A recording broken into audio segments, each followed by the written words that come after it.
Rempli des internationaux de différentes nations africaines, chaque passage du TP Mazembe hors de son fief attire toujours des foules.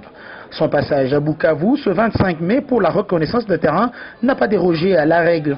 Le public se bouscule pour accéder à la séance d'entraînement du jour. Sur le terrain, c'est 78 athlètes venus en guerrier pour arracher des points face à une équipe de Muungano qui reste sur des résultats mitigés dans ses installations. Un seul point gagné sur les 6 possibles en ces débuts de la manche retour des playoffs de la Ligue nationale de football.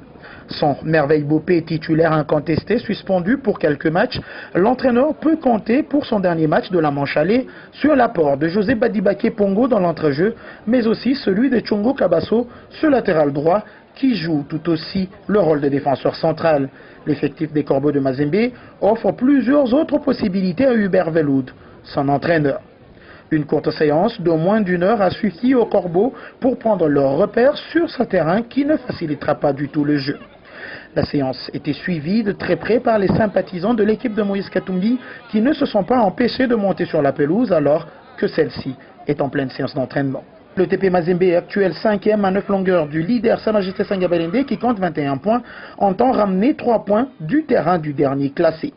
La délégation des Noirs et Blancs amenée par le vice-président Mohamed Kamoya a quitté Lubumbashi à 8h40 pour atteindre Bukavu à 11h50 avec un escale effectué à Kelemi. Elle est constituée de 30 personnes.